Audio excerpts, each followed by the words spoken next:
Hey, it's part 2 of my poly experience. Disclaimer, once again. This is my safe space. We listen and we don't judge. Now, this is not for the insecure.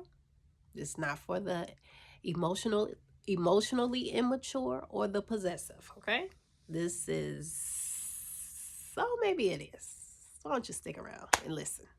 Where did we leave off from last week? Communication. Communication. Okay, let me give this man a name. I'm going to name him Mystery.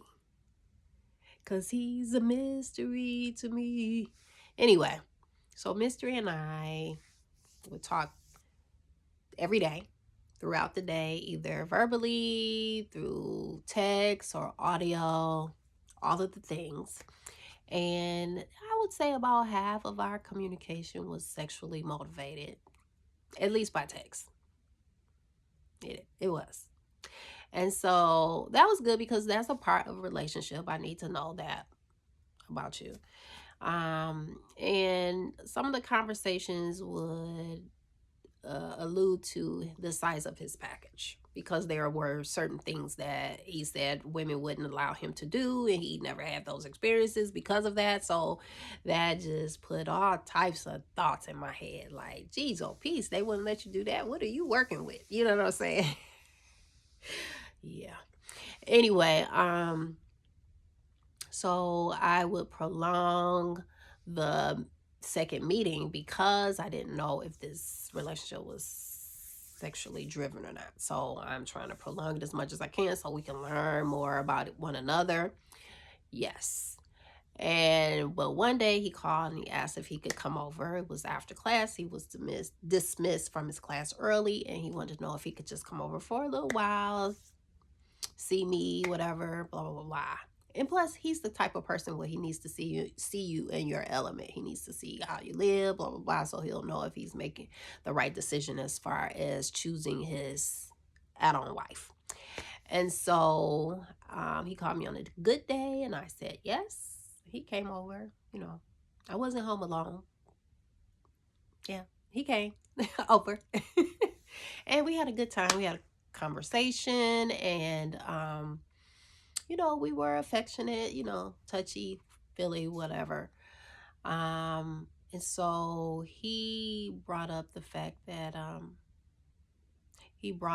I had some apprehension because of what I thought he was packing.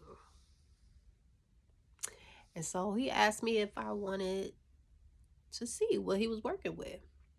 And I'm like, what? Yeah. Yeah, we'll see. Yeah, I do. And so he did the big reveal. The big reveal.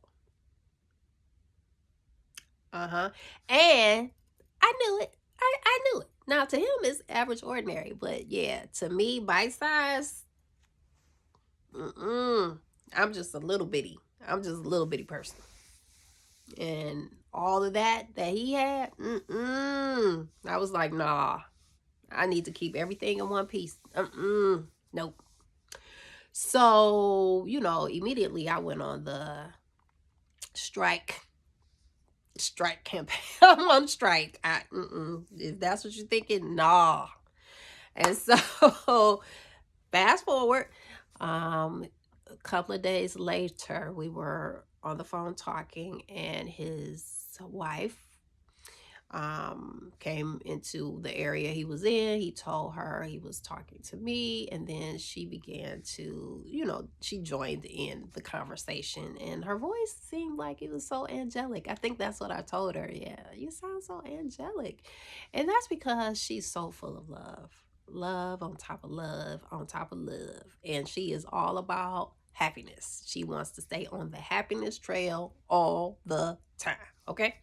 And so that was refreshing. But I knew that was different for me.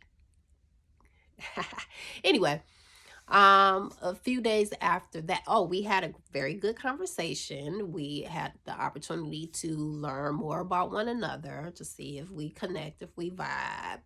And We did. We're all Leos, but we all project that Leo energy a little different. hmm And more of that comes down the line because, boy, oh boy. Um, a few days later, we met up at this event, so I was able to meet her in person. I introduced myself to her, and that went well, but it was awkward, very awkward to meet his wife face to face and have her so accepting, so open, so all of the great things, positive things. I remember we went outside at the event to talk, and he had told her how I have some apprehension to his package, the size of his package, the big D energy. It's not even energy, it is just the big D. Um and she said, you'll get over it. You'll get used to it. You'll adjust to it, is what she said. You'll adjust. You know. Our little pocketbooks down there are made to expand, basically. She said, you'll adjust. I had to adjust too. Is basically what she said. And I'm like, that's so good for you. That's so good for you. But I wasn't trying to hear all of that.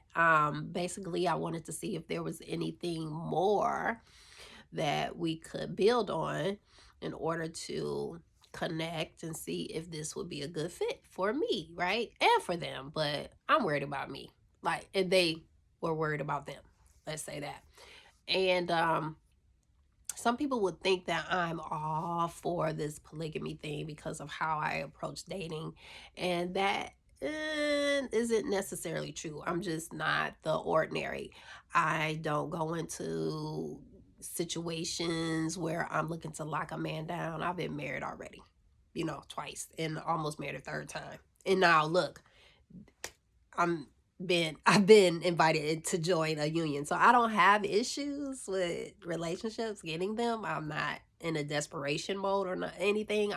I was on a drought because I chose to be on a drought because I was healing my body. But other than that, there are no droughts here unless I choose. Unless I choose it, okay?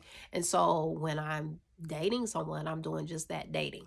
I'm not trying to force you into any commitment because at this big age, I know exactly what I want, and I need to see if I can have what I want from you. So I'm looking to learn you on a deeper level, right? Deep. I need to know triggers. I need to know wounds. I need to see me and you. I want to see how I can add to your life and see if there's anything you can add to mine, right? Can we learn from one another? Can we support one another in our growth and elevation into becoming our best selves? That's what I'm looking for. So I'm slow. Like I'm not gonna ask you nothing about if we in a monogamous relationship. Not because I'm probably not. And that's all there is. But stay tuned for part 3 because it gets juicy, okay?